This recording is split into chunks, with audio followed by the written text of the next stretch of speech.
I always try to make January 1st the start of the year, but it never works out because for me, time and time again, year after year, Lunar New Year is my new year. And this date changes every single year because it's based on the lunar calendar. This year, Lunar New Year is on Saturday, February 10th. This year is particularly special for me because it is the year of the dragon, and I was born in the year of the dragon.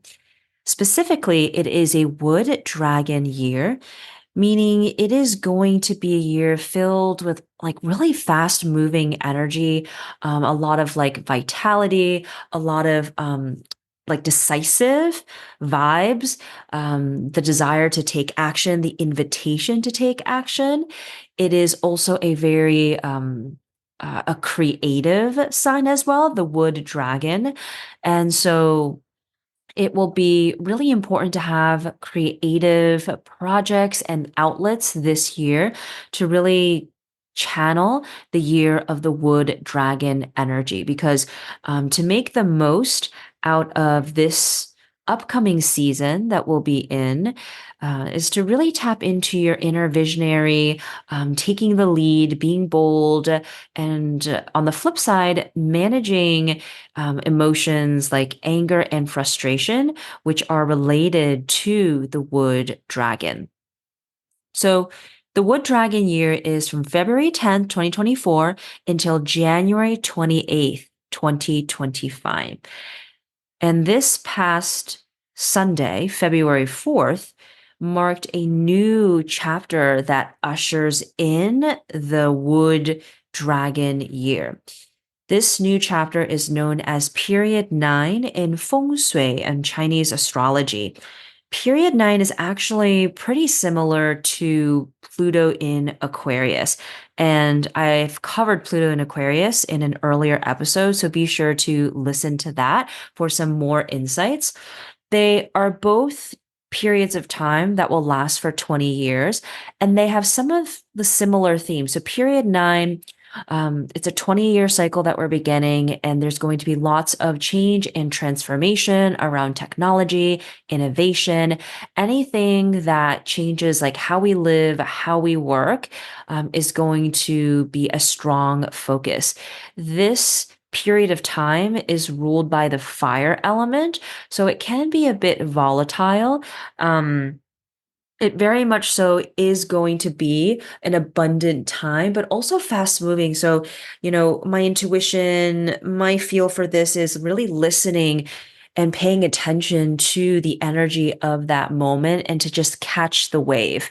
Whether it's like a social media trend or a new product or service, just really being able to listen to that inner voice, that inner wisdom, like, okay, I have this idea, I have this vision. I think it's going to come together at this moment in time. I might need this type of resource, this type of person, just really finding opportunities to cultivate that inner awareness so that you can read into the quick changing energy of these next few decades. During this time, we are also going to see a rise in spirituality and a stronger focus in purpose and alignment. So, what does that mean? That means that, yes, traditionally speaking, we have really focused on getting jobs that make sense, that generate prestige and money, but we're being asked to focus on the something more, what else is out there. And it is going to be a time where we're going to reflect and think, okay, like, what does this mean for me? Does this job, does this business I have really shape me in the way that I want to continue to become? Because how we spend our 9 to 5 really shapes how we view the world, as well as, like just how reality operates, and also the role that we play as well, which is why I always say that it's pretty important, like the tasks that you do, the conversations that you have, and to be really aware and intentional about how you spend your waking hours, like how you spend your time, who you spend your time with is critical.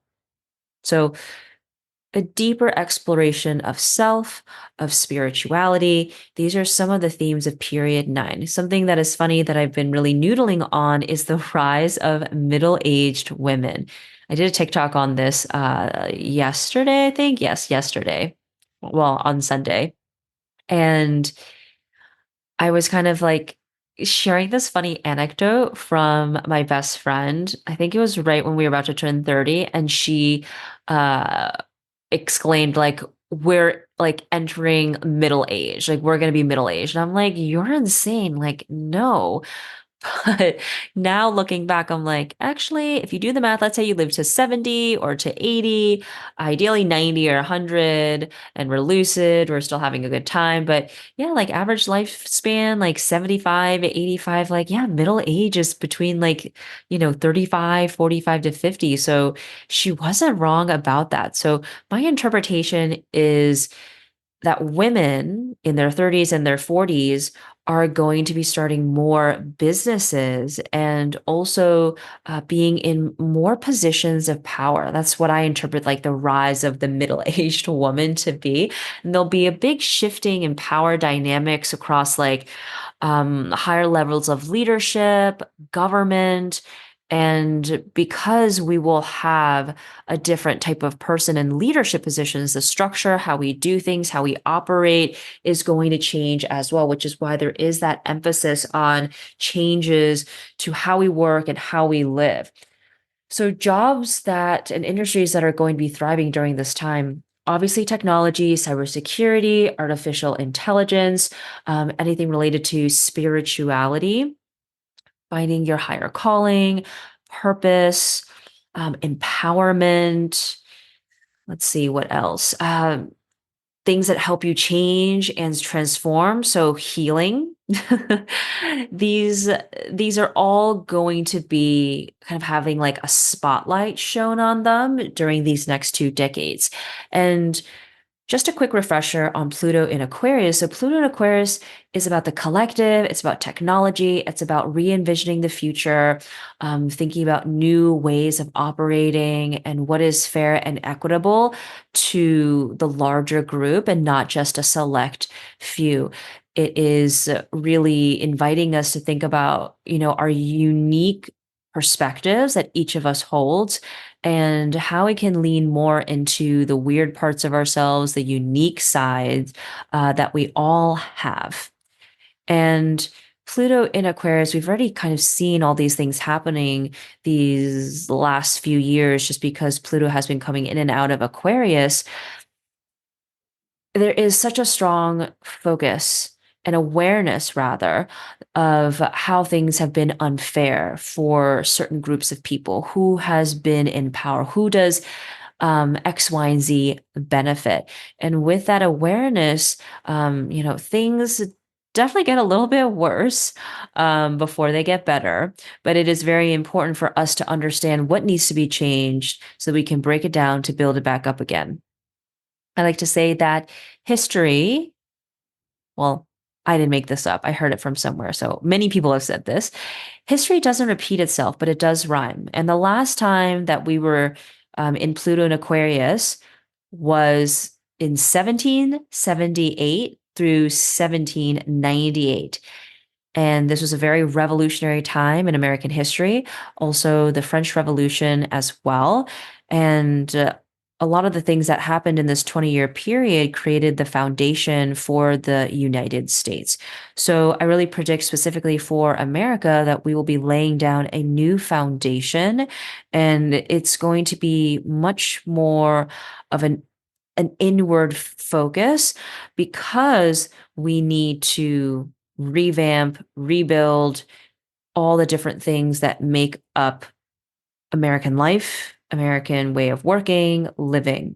So it is going to be a bit of a bumpy ride at times. It's not going to feel like that every single day, but one of the ways to kind of stay grounded and anchored during this big period of change is to cultivate inner awareness, spending more time with yourself, finding stillness, having good spiritual practices, daily rituals that help you kind of dampen and keep out that external like noise, external influence, what other people are thinking and saying, like this is the right thing to do. You really want to be focusing on what is right for you. It may look really different from what everyone else is doing, but it is the right path for you. All right. So happy year of the wood dragon. Stay tuned for more insights if you are curious about how this is going to affect you, those with fire placements. So Aries, Leo, Sagittarius, especially Aries. For this year, because the wood dragon is closely related to Aries energy, as well as my Aquarian friends, this 20-year period really is going to affect you. And if you don't know your placements, so if you have placements for your sun, moon, rising, north node in Aries, Leo, Sagittarius, and/or Aquarius, this is going to be a big time for you to rise to the occasion, to accelerate your growth, your personal evolution in this lifetime, and moving forward across future lifetimes as well, because it is an elevation of your soul. So you can go to my website, yoursaturn.com, and get your free career astrology report to learn more about your specific placements and to see if you have your sun, moon, rising, north node in Aries or Aquarius specifically for this year. That's the big focus. And then for like the next 20-year period, according to period 9, like that fire element, Aries, Leo, and Sagittarius energy. Let me know what questions you have. I would love to know. And for those who want to get their expanded career astrology report from now until February 13th, I am going to be including a special Year of the Dragon predictions summary for those who grab their expanded career astrology report. And I'll be hosting a very special free career astrology workshop on February 13th that is all about finding your personal board of directors. So make sure to get your expanded report before so that you have more context, more insights into your placements and how they affect your career and your business. If you want to start a business, it's going to be a really, really fun session. It's free. I'm going to link the way to sign up in the show notes. Again, February 13th, 5 p.m. Pacific time. Replay is going to be available. It's all about finding your personal board of directors. So those people who are going to help you ground and manifest your dreams into your reality.